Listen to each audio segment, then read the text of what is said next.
Global Broadcasting Networks presents Military Mom Talk Radio. We know behind every soldier, sailor, airman, and Marine is the family supporting them. With over 200 episodes in 17 countries, over 5 seasons, with 3 million monthly listeners, we are radio strong. Now here are your hosts, Sandra, Beck, and Robin Boyd.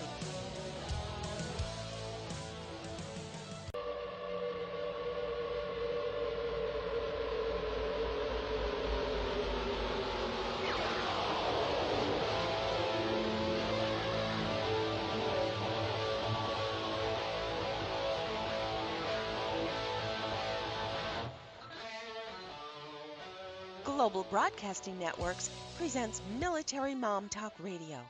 We know behind every soldier, sailor, airman, and Marine is the family supporting them. With over 200 episodes in 17 countries, over 5 seasons, with 3 million monthly listeners, we are radio strong. Now here are your hosts, Sandra, Beck, and Robin Boyd. Hello, everyone. This is Robin Boyd with you, and Sandra's on her way. We'll get her shortly. One of the things that we wanted to share with you today is a wonderful book. We've got an author with us today, Michael T. Keene. His newest release is Vietnam Reflections, the Untold Story of the Holley Boys. I'm so looking forward to chatting with Mike about this book, but I do want to make sure that you're aware he has a number of other books under his belt as well. The Psychic Highway, Question of Sanity, Madhouse, Murder, Mayhem, and at Madness. I love that one. Folklore and Legends. Yes, I know. Visions. What a wonderful plethora of topics right here. But Michael, thank you for joining us today because I want to know a little bit more about you and of all of these topics where you may have then decided to focus on Vietnam Reflections. Right. Well, actually, it began about 4 years ago, and I happened to visit the Rochester area Vietnam Veterans Memorial. I live in a suburb just outside of Rochester, New York, and a number of years ago, they constructed an absolutely wonderful memorial to the 280 Rochester area veterans who died in Vietnam. And so we went there, my family, and the way they do this is that there are 280 plaques, and on the plaques is the branch of service that the service person served with, their name, their date of birth, their date of death, and the high school that they attended. And I always thought that was very interesting that they would tell you the high school, and it was only later that I learned why, and maybe we can circle back and I can tell you why they did. But after going through the memorial and reading and observing the 280 plaques, it became shockingly clear that an inordinate number of these 280 boys, as I call them, all attended the same high school in an extremely small town in western New York, that being Holley High School. And doing a little research, I found out that there were 8 boys in a town that the average graduating class only had 30 people. So it was considered to be one of the worst casualty rates of the Vietnam War for any town and school in the United States. Oh, my gosh. I'm feeling that impact just listening to you discussing it. Right. And actually, we have Sandra on the phone now. She's with us. Hi, Sandra. Hi. Sorry about that. We had some technical difficulties. Well, that's okay. And you hail from up in that neck of the woods. I do. I grew up about 10 minutes away from Holley High School. Wow. So I know very, very much about what you speak. So please continue. Well, after going through the memorial and learning this, your regular life intrudes, and I was probably working on another book and other projects, and so it just gets filed, in your brain in some little compartment. So flash forward 4 years to this past March, and I'm on my way to deliver a talk at a place in Albion, New York, which is in Orleans County, the same county where Holley is located. And as I was, and this is very rural, and as I was approaching the little hamlet of Clarendon, there was a road sign that said Holley 3 miles.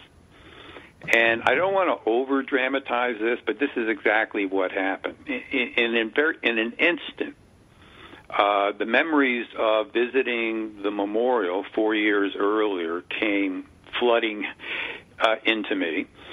Simultaneously, my own memories of Vietnam. I was with the Marines and served 2 tours in Vietnam. And that came flooding back together.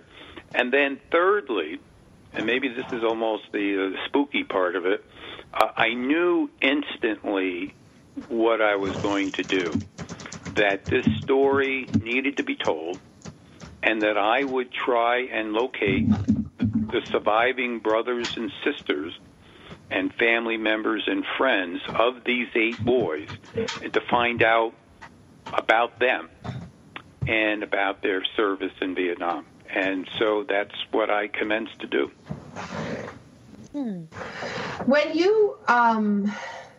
When you look back at this story, how have you changed the most from this experience? I mean, it's amazing to me because it's so close to my, where I grew up and my understanding, but how has it changed you? Well, I suppose the first thing was, I don't want to say that I suppressed my Vietnam memories, because actually where I was in Vietnam was better than most. But I, went to college when I got out of the service, and the career, and then, of course, now eventually these books, and I made movies and so on and so forth. And so I just didn't think about it. And so I suppose on one level, suddenly I was confronted with this war.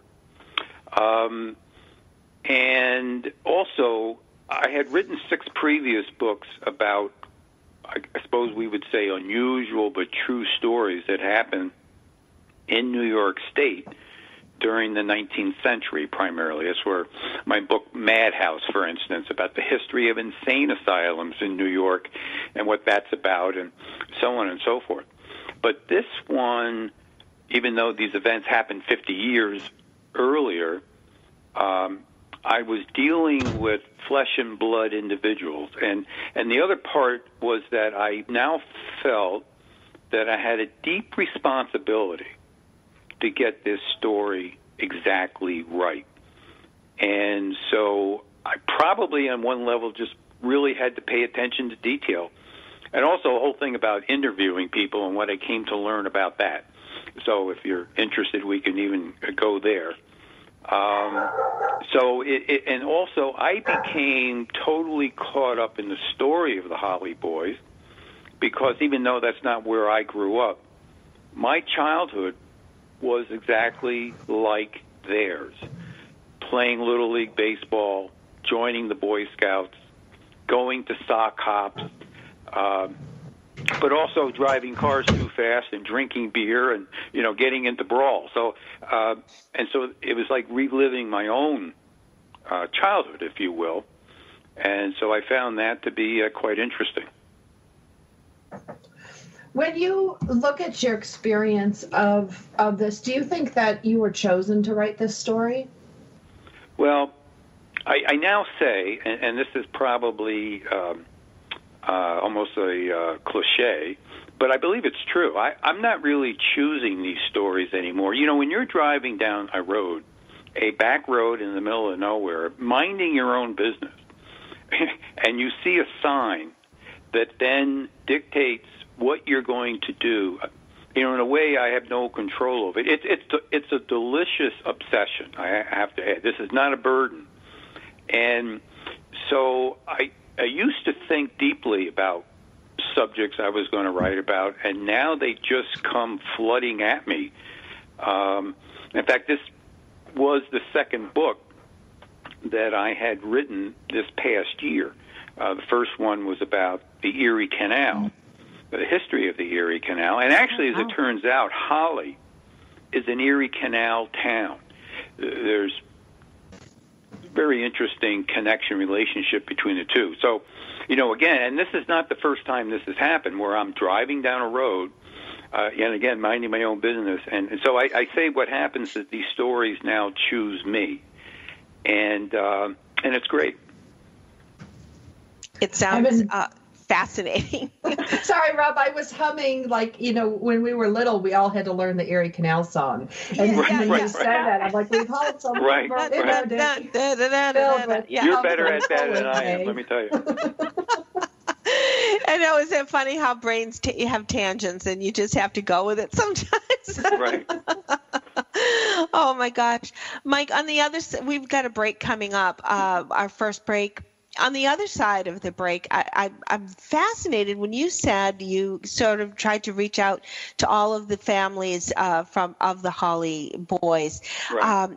And that must have been such an experience and such I'm very anxious to hear how receptive those families were and how the whole community sort of embraced you with this mission of finding these stories. So we definitely want to talk a little bit more about that.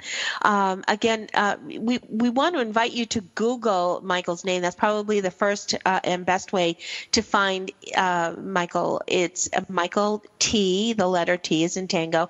Keene is spelled Keene. So we want to invite you to go there and go to Google, find not only his books, but his website you'll find too, which is adhocproductions.com with a little hyphen in between each word. So on the other side of the break, we'll talk more with Mike. We're so glad that he's here. We hope that you're comfy cozy and ready for a great chat with our guest today. This is Military Mom Talk Radio, and we'll be back in a moment after these messages. We've got lots more ahead. Stay with us on Military Mom Talk Radio.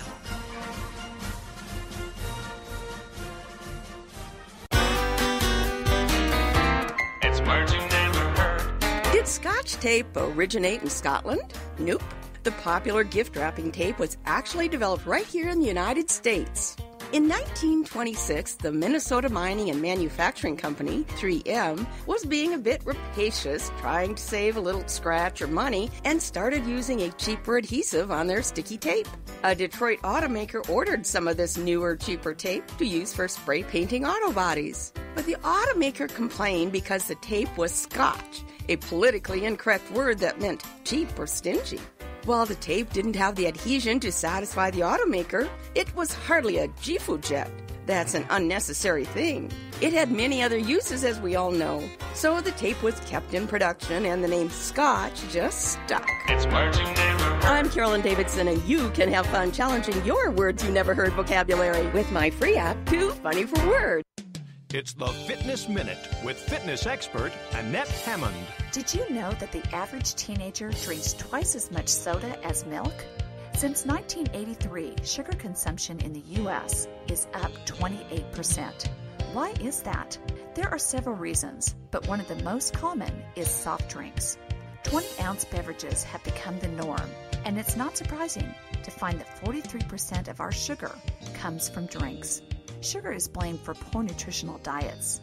USDA data shows that people whose diets are high in added sugar eat less calcium, fiber, iron, protein, and many other important nutrients. Fat-free foods are also a culprit. Since sugar is fat-free, many people tend to think it's okay to eat as much as they want. Remember that just because a food is fat-free does not mean that it's calorie-free also. For the Fitness Minute, I'm Annette Hammond.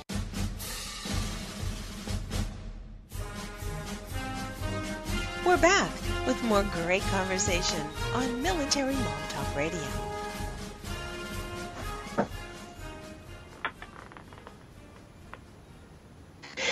moms. This is Sandra Beck and Robin Boyd, and we're here today with such a great story, and it's near and dear to my heart because it's certainly in my hometown area, and we're visiting with Michael Keene. Now, he served 2 tours in Vietnam, and he's a Marine, and always a Marine, and he wrote a great book called Vietnam Reflections, The Untold Story of the Holley Boys. And boy, when you talk about rural America, you don't get much more rural than Holley, New York. And I know because I grew up right near there.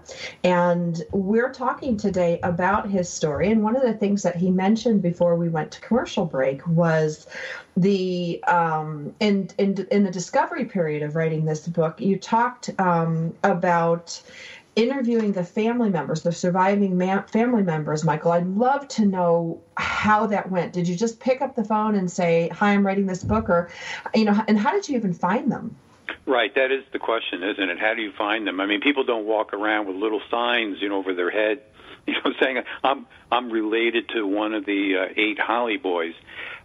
One thing that I did, the first thing I did, was that I was able to find the original obituaries of the 8 boys.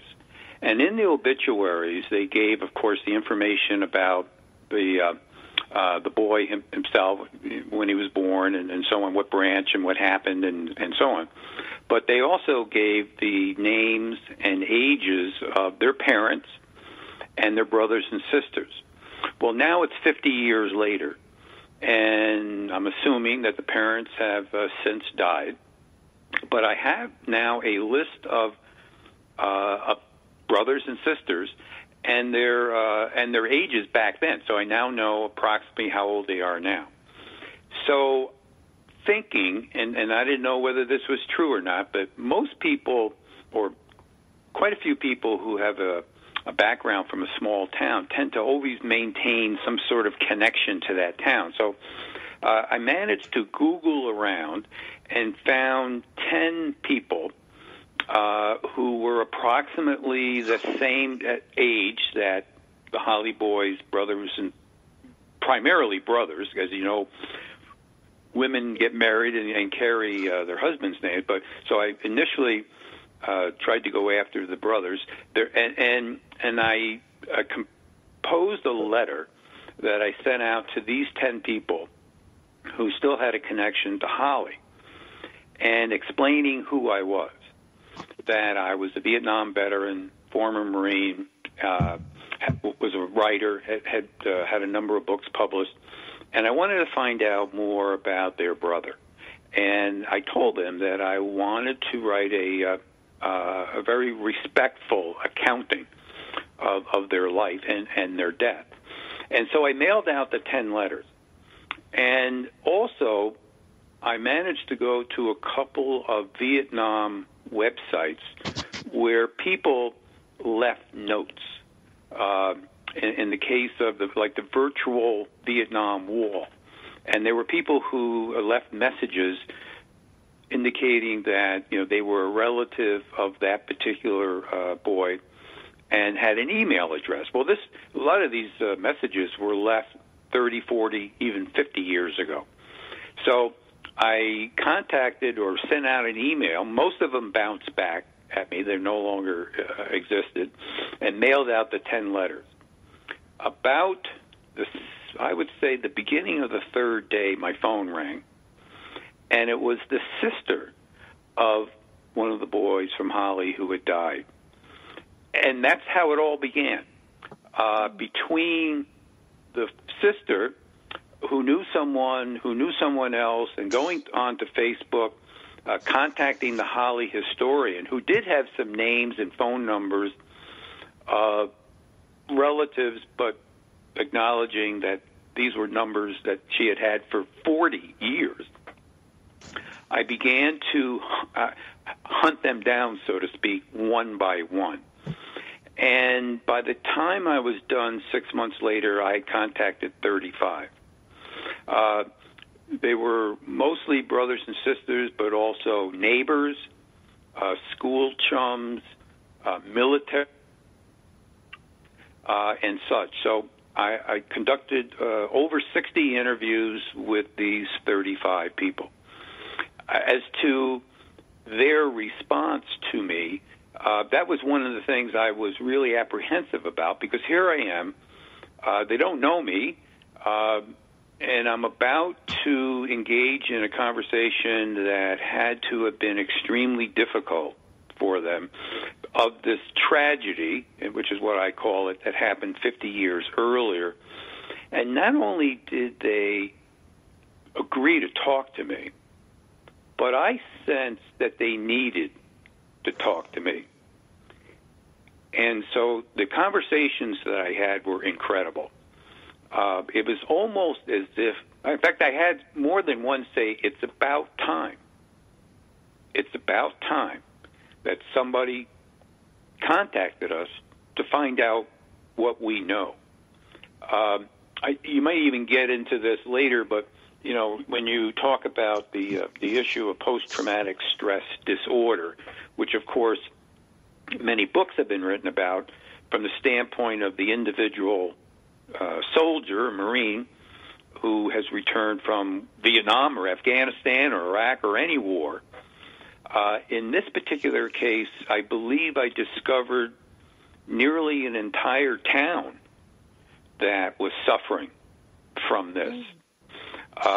You know, well, I just want to jump in here for a second, Mike, to talk about some of this, because this is really important what you're talking about, because many of our podcasts are listened to, or broadcasts are listened to in small towns, and coming from a small town and living in one right now, you know, we offer up our young men and women to the service, small towns, right. And we offer up a high proportion of them. And, you know, there's not anybody in town who doesn't have a friend or a friend's son or daughter or somebody's buddy in the service. And so when something like this happens in a small town, it's very tragic because everybody knows everybody else. I know it's a tragedy in big cities too. Yes, I get that. But there's a different emotionality to it. I've been to funerals, military funerals in small towns, where people will come out and pay their respects because the family goes to their church. They don't know the family, they don't know the person who died, but they go because, and there's all this interlinking. And so when trauma happens like this, it's the town that's traumatized far greater than I think what happens in larger cities. I haven't experienced this living in New York, Chicago, or LA, but I definitely experienced it in my hometown, and I think that's what you're talking about. Right. Well, what was said to me was, of course, when there's a tragedy and it's shocking and people are grieving, eventually time intercedes and the event gets pushed farther and farther away, and it helps you to cope. But in this case, these 8 deaths happened over a period of 6 years. And so the entire town attended every funeral, and it never ended. So, and it was even beyond that, because, again, one of the things I think about those small town versus the big city is that I'm in a little town and I go to the post office. There's a good likelihood I'm going to run into somebody I know. In fact, every time I walk into the post office, I run into somebody I know. And in this case, it very well, on many occasions, was one of the relatives of one of these boys who was killed. Whereas in a city, you know, you could be living 4 blocks away and you could have an entirely different world. So, yes, that was, I think, a big part of it, that the trauma never stopped, or at least it didn't. You know, it was for such a prolonged period of time. And the fact, again, that everybody knew everybody else. That's what I was going to ask, Mike, whether these families had networked and sort of supported each other all of these years, or were they brought together because of your inquiries in your book?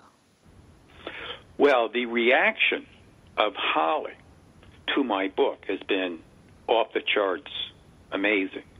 And not only Holley, but the county, Orleans County. I give you an idea. I live in Monroe County, which again is the county where Rochester is located, and we probably have close to 1 million people who live in Monroe County. Orleans County, which is only 35 miles away, has a total of 15,000 people in the entire county. And so each one of these towns, and Holley has always had nothing more than about 400 families that lived in Holley. And so that was the other part, and I didn't even think about it until after the book first came out, and the historian of Holley said, I gave her an electronic copy of the book prior to publication. I didn't have anyone from Holley, fact check me or, give me editorial, comments or what have you, because, I wanted the book.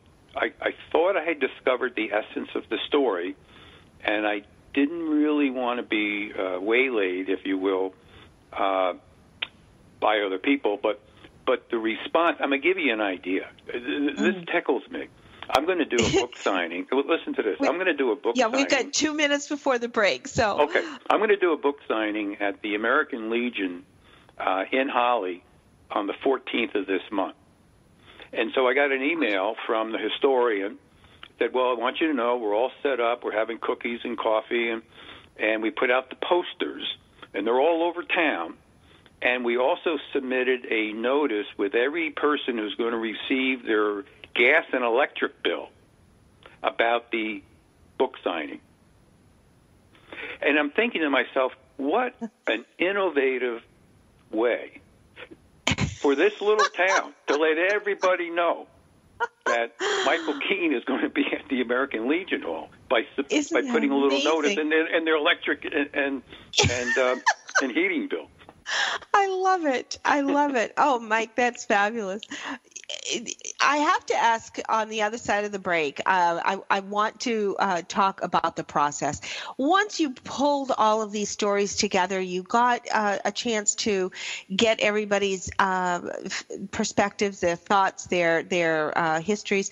How did it all come together? That must have been such an undertaking. We're here today with Michael T. Keene, the author of Vietnam Reflections, The Untold Story of the Holley Boys. So stay tuned. We've got lots more after the break.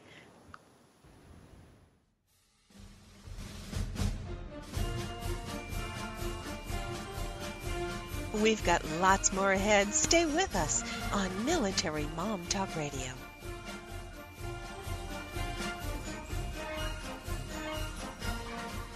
LinkedIn. It's a great tool and a great way to do business in today's social media-driven world. And Carol McManus is the LinkedIn Lady with the LinkedIn Lady Show. Tuesday and Wednesday afternoons at 4 p.m. Eastern on allbusinessradionetwork.com.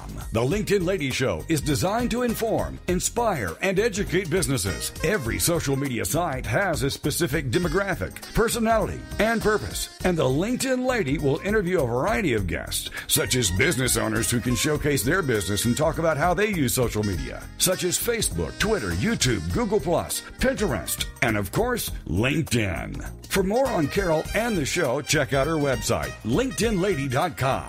As trends change and new applications become available, the LinkedIn Lady Show will bring that information to you in an easy-to-use, fun, and engaging way. Every Tuesday and Wednesday afternoons at 4 p.m. Eastern, it's the LinkedIn Lady Show with Carol McManus on allbusinessradionetwork.com. Congratulations on being the proud owner of an adorable, soft, cuddly, sweet-smelling, smiling, cooing, hungry, tired, gassy, screaming little bundle of joy. So now what? Where's the owner's manual for this thing? Where are my instructions? Right here. It's Baby and Toddler Instructions with Blythe Lipman on TogiNet.com. Infant care specialist Blythe Lipman has worked with babies for over 20 years and works extensively with new parents, providing workshops, in-home visits, tips, and daily phone calls to ease those frazzled nerves. With Baby and Toddler Instructions, you can get the advice you need on how to survive and enjoy your baby's first year. For more information on Blythe and how she can help you, go to babyinstructions.com. From 32 ways to stop a baby from crying to 14 ways to get a baby to eat and so much more. It's Baby and Toddler Instructions with Blythe Lipman on TogiNet.com.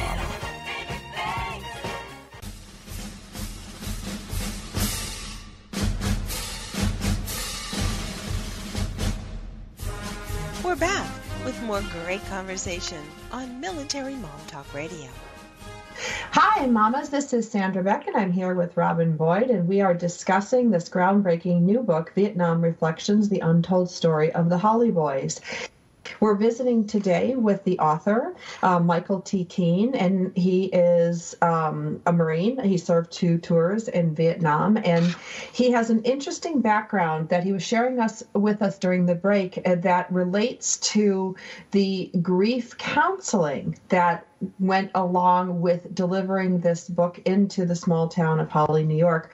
Mike, give us your background and tell us what happened when this book opened the doors to these families in the past. Well, my career, which I have recently retired from, was as a financial advisor for a large Wall Street firm. Prior to that, though, I was involved in the social work area, also in psychology. I was a community mental health worker in one of the first community mental health centers that was ever established in the state of New York.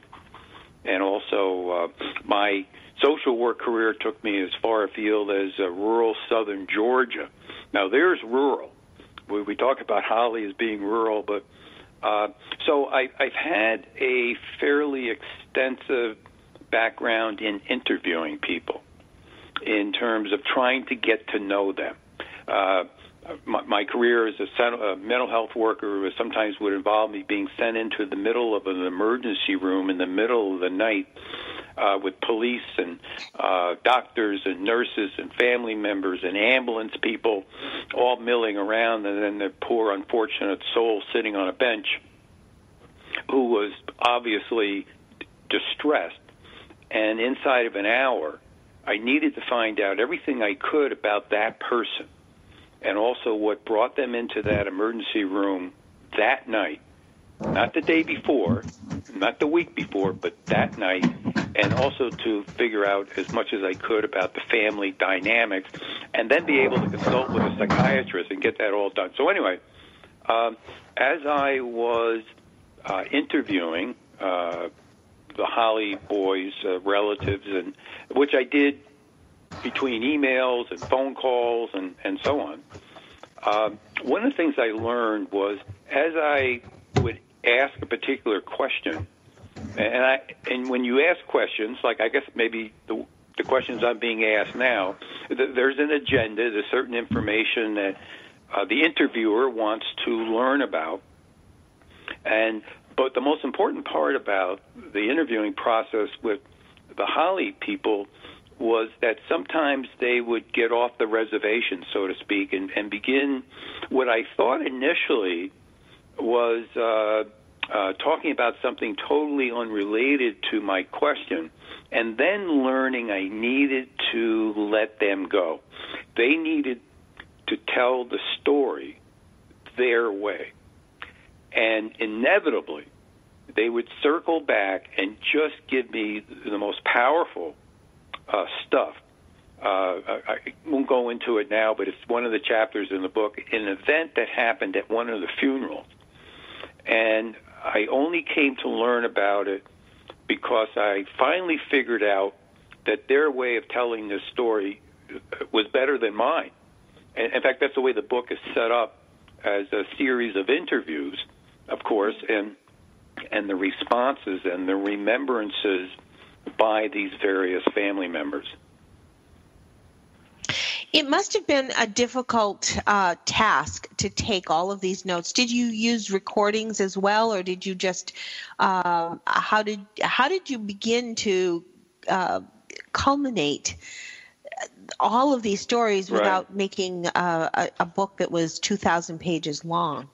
Right. But that's always been the challenge, isn't it? I suppose I learned that when I began making historical documentaries, which I actually ended up doing first before I wrote the books. And one of the things I learned about making, a movie was that it's always better if it's shorter. And so whenever I thought I had the perfect movie, my objective was to make it 10% shorter. And then I tried to make it shorter still, and so on and so forth. So, and I think I applied that in this particular case, and I think it works. sometimes just less is more. And when somebody tells you, this is what happened when I opened up the front door and I looked outside, nothing else needs to be said sometimes. That's what they saw. And in a lot of cases, a lot of the chapters ended that way. And I think what I try to do is allow the reader to be able to figure it out, some of it themselves. So, but to answer your question, I mean, I had a lot of the responses in writing. The thing about the people that I interviewed, they may be from small towns or from a small town, but they were incredibly articulate, very well educated, very bright. And so between my being able to take notes, I can recall conversations that I get in trouble sometimes when I say this, but I can recall conversations word for word that I might have had with somebody 15 years ago. When you work in the financial services area, you better remember your conversations, because if you're recommending certain investment vehicles, you can't make that up as you go. So between what I had in writing and between my notes, and then this is one of the reasons why I went back and re-interviewed people several times, just to make sure that I had it exactly right. Because, again, it came to me that I had a responsibility here, and which I knew when you write about true events, that even if they happened 100 years ago, I've had people contact me and say, that person you wrote about in that story, that was my great-grandmother. So you best get it right, because there are people out there that know it probably better than you do. And so I tried to make sure that my notes were concise but captured exactly what was told to me. I'm fascinated by thinking of this small. I'm from a small town in New Hampshire, and knowing how everybody does sort of know of each other, even if we don't know each other. You go to the grocery store and there's the person who lives over on Smith Road. This person lives over on Pinnacle Hill. I mean, we know of these people, and I can only imagine that they must have been relieved to sort of have this new connection now, to be able to talk not only with you, but then with each other. Right. That's going to be fun for me to find that part out. And that's interesting that you bring that up, because I don't know of the conversations that they've had amongst themselves. I've gotten the most incredible emails and phone calls since the book has come out from people related to the story. One of the Holley boys, in fact, there were 2 of the 8 boys were married. One didn't have any children, but the other had a 2-year-old daughter when he was killed in Vietnam. That was 49 years ago. The 2-year-old daughter, now 49 years later, sent me an email week before last. And she has been desperately trying to learn as much as she can about her father, who she never knew. Yeah. And, of course, wanted me to be able to tell her more. And did I know her father? And so my response was that I, of course, did not know him, but that she could perhaps find some solace in knowing that her father now will be always remembered and honored. And I think she probably, took some consolation, from that. And again, that's been the essence of the feedback that I've gotten from some of the family members. I had one from one of the brothers of one of the boys who said that he could only read one page at a time because he kept on breaking down.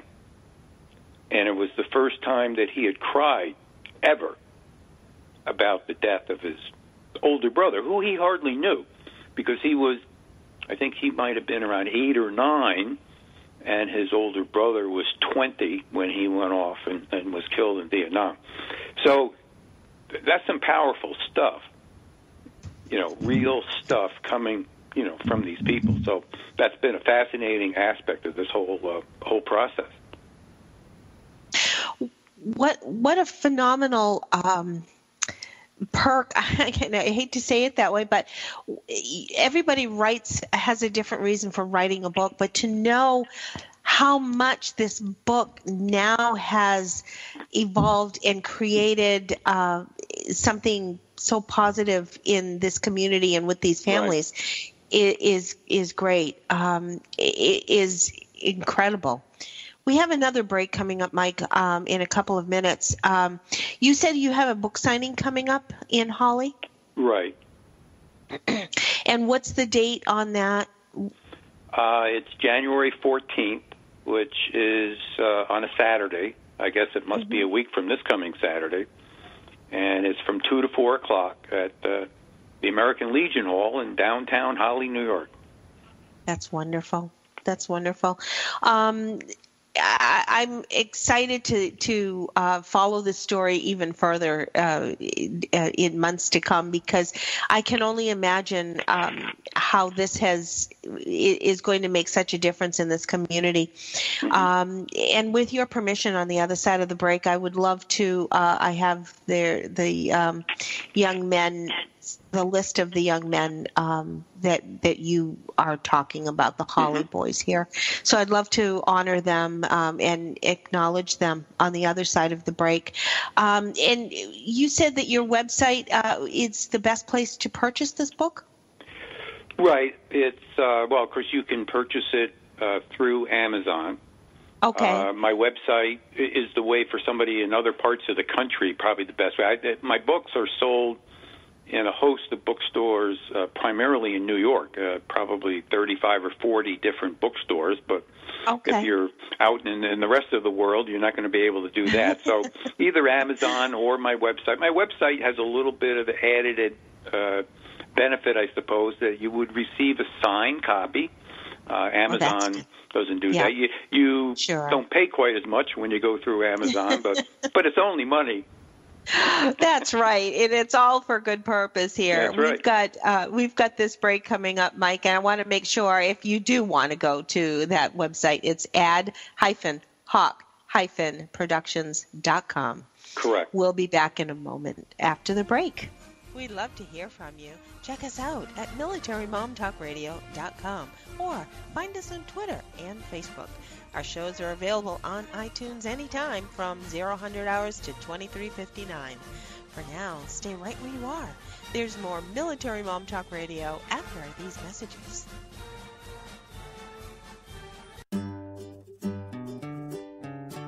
Close your eyes and imagine living your life without limits. Where would you go? Who would you meet? What would you do? During an Uncover Your Hidden Genius session, you will discover what's keeping you from living your life with purpose, passion, and fulfillment of your potential. You'll get a clear vision of the steps you need to take to uncover your hidden genius so that you can live a life without limits. Sessions can be done over the phone, Skype, or in person. Find out more at www.joycebufordempowers.com or by calling 903-287-0747.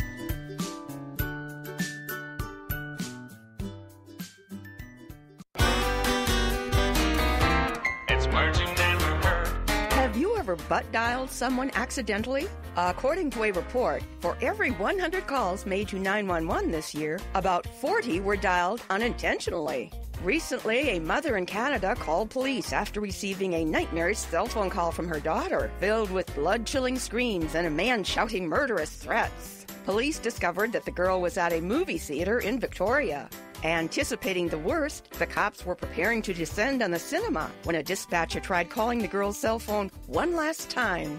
The girl answered her phone and explained she was not being attacked by a murderer, but was watching the horror film Cabin in the Woods. What do you call the activity of being impolite in a social situation by looking at your phone instead of paying attention to the person you are with? Fubbing. It's I'm Carolyn Davidson, and you can have fun challenging your words you never heard vocabulary with my free app, Too Funny for Words. We're back with more great conversation on Military Mom Talk Radio. Hey, Mamas, this is Sandra Beck, and I'm here with Robin Boyd, and we're visiting with Michael T. Keene, and he wrote a great book called Vietnam Reflections, The Untold Story of the Holley Boys. You can find it on Amazon. You can find it on his website, Ad Hoc Productions. It has a hyphen in it, ad-hoc-productions.com. Now, Michael, this has been an amazing journey to go back to the small town of Holley to talk to the family members. I'm going to ask you, what was the most memorable moment? Like, what is the one thing that you will take to your dying day saying this was extraordinary just for this process?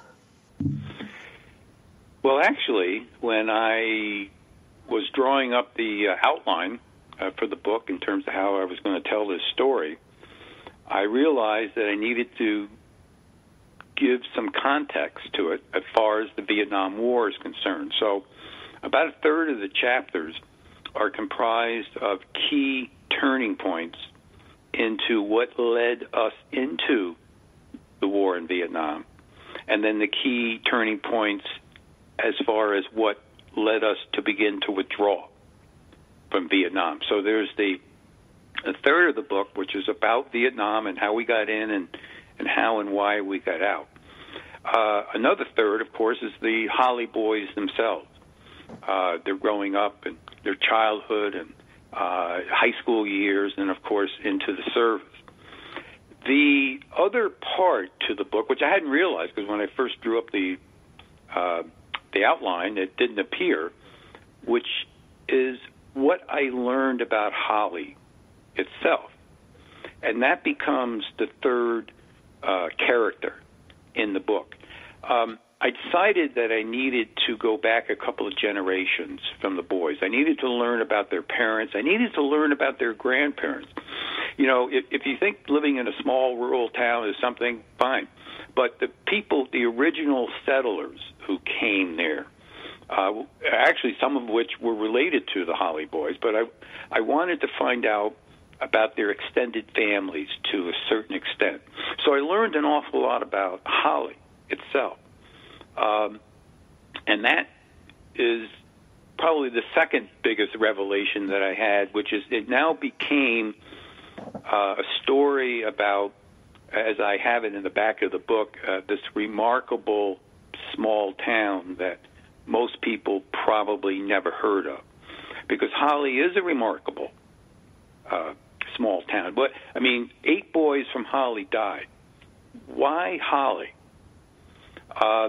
And one of the things I found, and this was the biggest revelation, is that Holley High School, where these boys attended, won the New York State marching band competition 6 times in a row.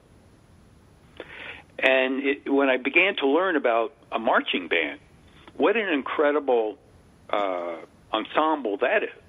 You have 40, 50, 60 musicians playing, you know, an all assortment of different instruments and marching in unison.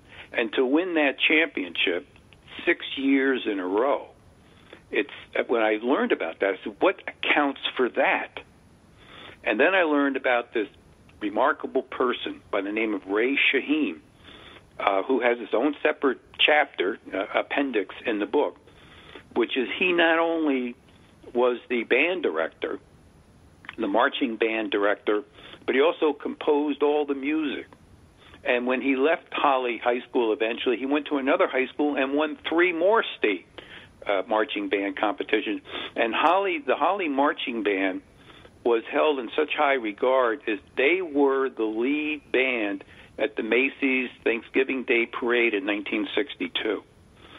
And so I actually have some of the music that they played from 1962 in the audiobook version. I didn't mention that I convert all my books to audiobooks. And this particular audiobook will have the book as narrated by 10 different people, all with original music. So, again, to get back to what I found the most remarkable was that you had to look at the people, the founding fathers and mothers, so to speak. And I think that carries through today, as I now have been in contact with people from Holley and their thoughts and feelings about the book itself. It truly is a remarkable small town that nobody ever heard of, and it is the third and perhaps central character in the telling of the story. This is truly a remarkable story. We would like to very much read the names of these young men that we're talking about and pay our respects to these families. John P. Davis was 30 when he was killed in action, July 21st, 1965. David Dwayne Case was 20, killed in action September 16, 1965. Ronald P. Sisson, 23, killed in action December 16, 1965. Howard L. Bowen, 20, when he was killed in action November 8, 1966. Gary E. Bullock, 24, when he was killed in action January 31st, 1967. Gary Lee Stymus, 26, killed in action May 25, 1967. George Warren Fisher, Jr., 23, was killed in action August 3, 1968. And Paul Scott Mandrakia, 18, was killed in action April 16, 1970. Mike, do you have plans to continue to stay in touch with these families at this point? It sounds like you're part of the family now.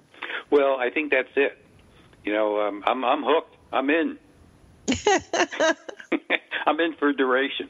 It's a great little place, and everyone there is, it's just been great. And so it looks like I'm now a member of the family. You're adopted. Now let's lighten it up a little bit. I mean, I want to know, was there anything that happened that was really funny in the in the finding of the families, or going to the small town? What was uplifting or funny in this process, as well as honoring the seriousness of what happened? Right. Well, I have a lot of the funny little stories in the book. One of the ones that is incredible is the one boy, Howard Bowen, had a propensity of getting himself sprayed by skunks. And he would come home yelling, that he'd been sprayed, and it was like a fire drill, that the solution was to be doused in homemade tomato juice. Yep. This was tomato juice that was, canned by his mother. And so the whole thing about when he takes off his clothes and how he's doused with the tomato juice and how he takes the shower and what happens to the clothes and so on and so forth. Well, I'm talking to the sister of another one of the boys. This is like 2 months later, and we're talking about, life as she knew her brother and growing up and so on. And she says, the other thing about Paul was that he always was getting sprayed by skunks. And she repeated almost word for word what Howard Bowen's sister had told me about, he comes in, he's yelling, he's been sprayed by the skunk, he takes off the clothes. They had the same tomato juice solution was canned by his mother. And I just thought, well, how great is that? I mean, if you had asked me, for a million years, what do you do when you're sprayed by a skunk, I couldn't tell you. But in this town, they had it down to a science. So well, we have a lot of skunks. There's not a lot to do, and you spend a lot of time outside. I'll leave it at that. Right, exactly. Well, several of the families were farmers. And, in fact, that was one of the comments, and we all know this, depending on your age, certainly boys know this, that when I was growing up, and I grew up at exactly the same point in time that the Holley boys were growing up, your mother basically kicked you out of the house in the morning, and she said, be back by dinner. And between you and your baseball glove and your bicycle, you could entertain yourself for an entire day, right? You might come back. You went to somebody's house for lunch, but it didn't have to be your house. And so it was a period of time when mothers, weren't constantly looking out the window seeing what happened to you. She was probably just happy to get rid of you, for the for the hours that you were gone. But that was it. You were never home during the day. In terms of like watching television, I mean, like back then there were only 3 channels, and you would never, as a kid, you would never think about watching television. You were out and you were doing stuff. So that's what it was like, and maybe even more so for the farming families, because their days seemed to begin earlier and they ended later. And also some of the stories which I have in the book about these kids growing up in a farm who had to work. You know, they had to milk cows and pitch hay and so on, and how they turned it into a game, and so they could have fun, you know, while they were doing it. So I like to think that my book is not only about the war, and of course about people who died in the war, but it's about a slice of life of what it was like to grow up in the 50s and the 60s. I say in a small rural town. I suspect for most people who grew up in the 50s and 60s, most of us were in small towns, because that's when all towns were small, and what life was like, and just kind of the day-to-day types of activities that you engaged in, which, again, could be and were quite funny. This is a wonderful opportunity for us, and we're so grateful to you for sharing it with us and sharing the process with us, and, of course, certainly for bringing to light the stories of these families and this particular town. We've come to the close of this episode, but we're very, very grateful that you came and visited us today. Michael T. Keene, and that's Keene. And the book, again, is Vietnam Reflections, The Untold Story of the Holley Boys. And we hope that you go to Amazon. We hope that you go to his website, though, because then you can get that signed copy. So we want to make sure that you go to ad-hawk-productions.com and look for this book as well as many of his others. Michael, thank you so much for your time and this wonderful story. And Sandra, I hope you're all set over there. I am. I'm just going to say a big hello to the Holley neighborhood. If anybody listens to this episode, we're thinking of you, and I'll think about you guys when I'm home. Wonderful. Thanks for all of you for being with us today here on Military Mom Talk Radio.